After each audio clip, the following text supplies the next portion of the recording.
안녕하세요. A큐브에서 컨설팅을 담당하고 있는 이현석 이사입니다.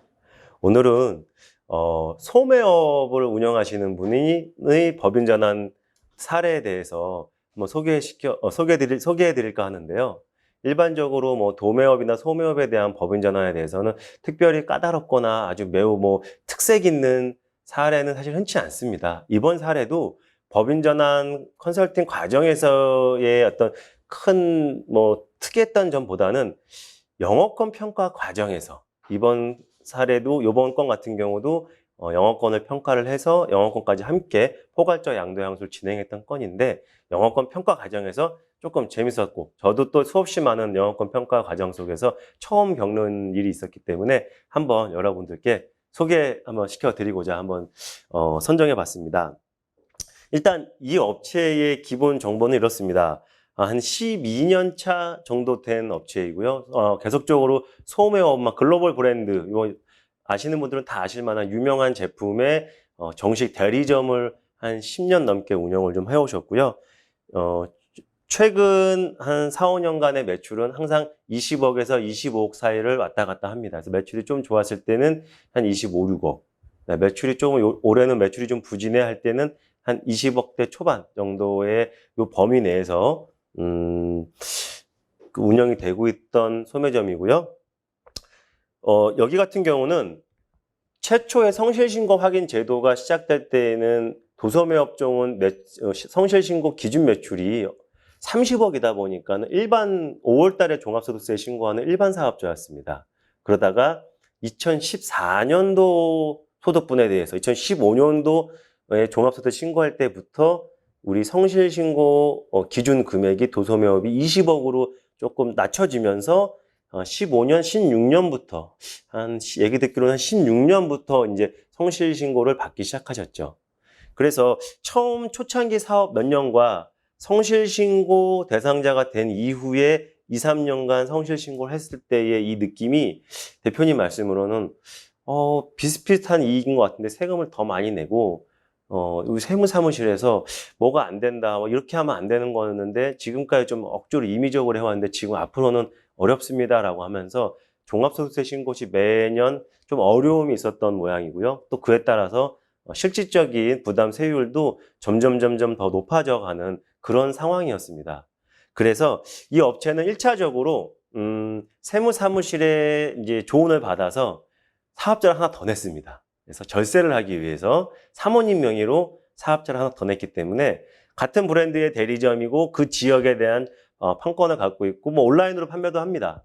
근데 실제적으로 회사 브랜드 본사에 얘기를 해서 사모님 명의로 사업자 하나, 원래 대표님 명의로 사업자 하나, 그래서 두 개의 사업자가 매출을 분산을 해서 2018년도 같은 경우는 둘 다 사업자가 일반 소득세만 신고했습니다. 성실에서 벗어나갔고, 하나는 매출 한 3억, 하나는 한 10억 정도로 해갖고 잘 피해갔고요.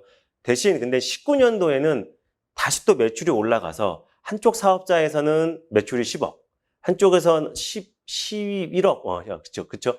한 11억, 12억 정도 됐었고요. 한쪽 사업자에서는 한 17억이 좀 넘는 17, 8억 정도. 그래서 두 개를 합치면은 30억 정도가 됐었습니다. 근데 상황상 딱 15억, 15억씩 가를 수가 없어서 하나는 성실신고 대상자가 되지 않게끔 조절을 했고, 하나는 어차피 성실신고 대상자가 될 것 같아서 그쪽으로 좀 매출을 좀 잡아서 한 30억 정도의 매출을 좀 했었죠. 그러다 보니 1차적으로 절세를 했다라고 해서 사업자까지 더 분할해서 내고 매출도 분산시키고 했지만 결국에는 영업이 잘 되고 또 대표님이 워낙 또 열심히 성실하게 잘하십니다. 기술력도 있으시고요. 그쪽에 대해서는. 그러다 보니까 매출이 계속 상승을 하게 되고 온라인 쪽 매출도 매년 상승을 하다 보니까 사업자를 두 개로 분리한다 하더라도 매출이 이제는 두 개 합산해갖고 30억이 항상 넘는 상황이 돼버리신 거죠. 그래서 작년에 법인 전환을 작년 상반기가 딱 지나고 나서 이거 올 후반기 매출은 보나마나 거의 확정적으로 두 개의 개인 사업자 모두 성실이 될 수밖에 없겠구나라고 거의 확실시 돼가고 있는 시점에 제가 법인 전환 컨설팅을 진행을 했었습니다.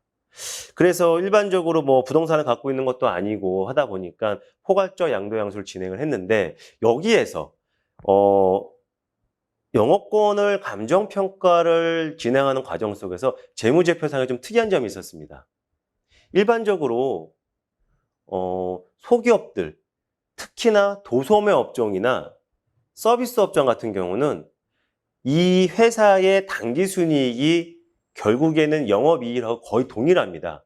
영업의 비용이나 영업의 수입이 그렇게 잡을 수 있는 금액 자체가 몇십만 원 혹은 몇백만 원밖에 안 되겠다 보니까는 우리가 당기순이익이 1억이다 그러면은 영업이익도 한 9천에서 1억 사이, 뭐 아니면 9천 한 800에서 1억 사이 거의 유사한 형태를 띠는 게 일반적인 거고요.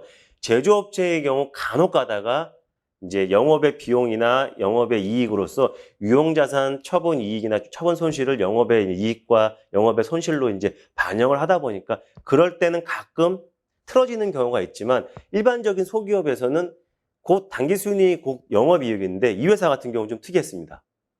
당기순이익은 직전 연도 같은 게 1억 4천만 원 조금 넘는 금액이 나왔는데 영업이익은 3천만 원 정도밖에 수준이 안 됩니다. 저도 최초의 재무상태표나 손익계산서를 검토할 때 그런 부분까지 검토를 하진 않고 그래도 매년 당기순이익이 뭐 8, 9천 혹은 각 사업자별로 8, 9천에서 1억대 초반 직전 연도 같은 경우는 뭐 한 사업자는 뭐 1억 한 4, 5천, 한 사업자는 한 1억 정도에서 토탈 해갖고 당기순이익이 합쳐서 두 개 사업체 합쳐서 뭐 2억이다, 뭐 2억 8천이다 이런 식으로 이제 같이 합계를 놓고서만 컨설팅을 이제 준비하고 1차 상담을 진행했던 부분이었죠. 영업권 의뢰를 감정평가 법인에 의뢰를 했더니 여기는 영업권이 어쩌면 안 나올 수도 있다는 겁니다.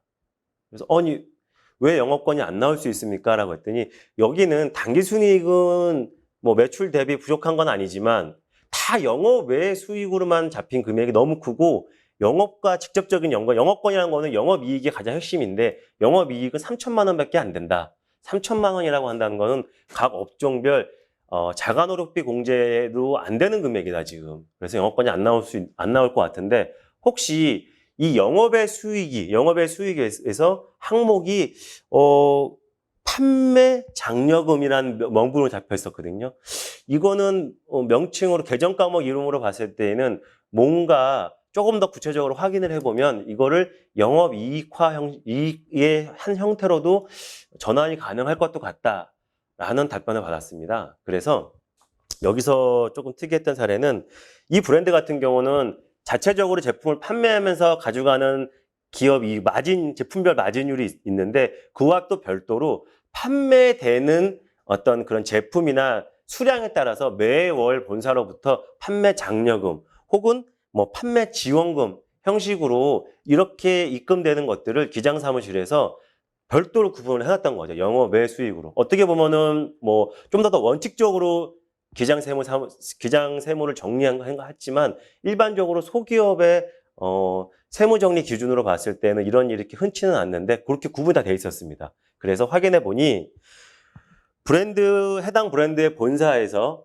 이 판매 지원금 혹은 판매 장려금에 대한 지급 기준이 명확하고 그리고 실제 해당 브랜드 본사에서 어떤 제품의 판매에 대한 따른 지급 기준에서 직접 지급이 됐다라고 한다면 얘도 영업이익의 하나의 다른 형태로 그런 식으로 적용을 해서 영업권을 산출해 줄 수 있다라는 감정평가 법인의 이제 회신을 받았습니다. 그래서 이 업체는 한바트로면 자칫하다가는 영업권이 안 나올 수도 있었던 부분인데 영업권을 한 3억 1천만 원 정도 영업권 평가를 받아서 영업권과 다른 부분까지 다 포괄적으로 잘 법인 전환이 됐던 케이스고요.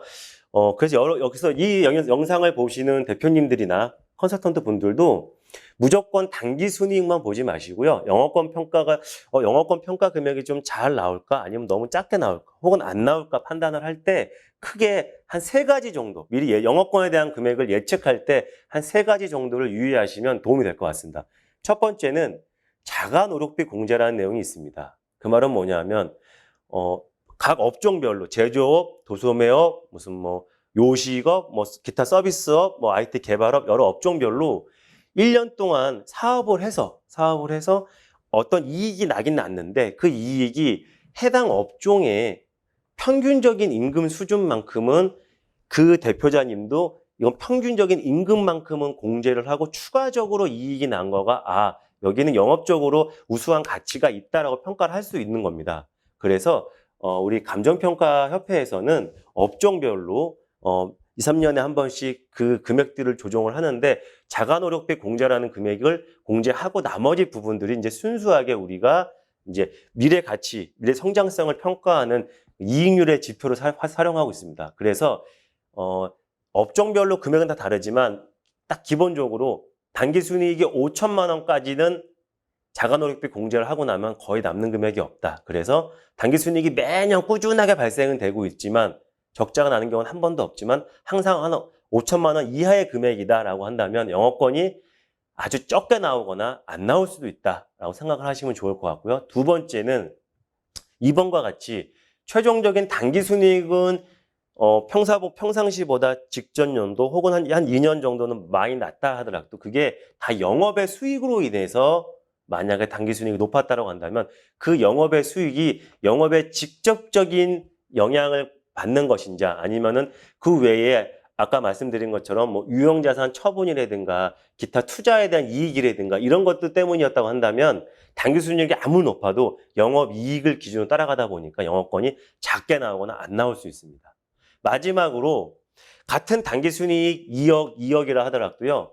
자기 자본 투하에 대한 부분들을 고려해야 되는 부분이 있습니다. 그 말은 뭐냐면 당기순이익을 2억을 내기 위해서 부동산, 고가의 뭐 생산 장비, 즉 그래서 순자산가, 자기 자본을 20억을 투하했는데 당기순이익 2억이 났다라고 한다면 실제적으로 미래 성장 가치, 영업에 대한 어떤 프리미엄을 매기기에는 굉장히 미비한 부분입니다. 그런데 자기 자본이 한 1, 2억, 2, 3억, 일반적인 소기업들처럼 뭐 외상 매출금이라든가 재고 일부밖에 없는 그러한 형태의 개인 사업자 같은 경우는 자기 자본 금액이 한 1, 2억, 2, 3억 정도로 좀 작습니다. 그런데 당기순이익 2억이 났다? 이렇다고 한다면 앞에서 설명드린 A라는 기업보다 훨씬 투하 자본이 적은데 당기순이익, 투하 자본 대비 당기순이익이 높다 보니까 영업권이 훨씬 잘 나옵니다.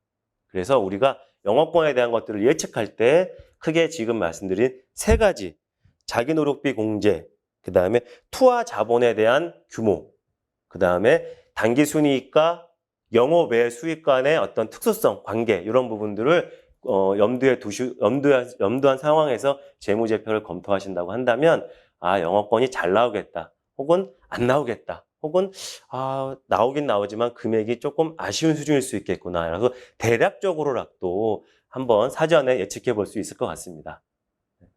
오늘 사례가 도움이 되셨다고 한다면요. 좋아요, 구독 눌러주시고요. 응원의 댓글도 부탁드리겠습니다. 감사합니다.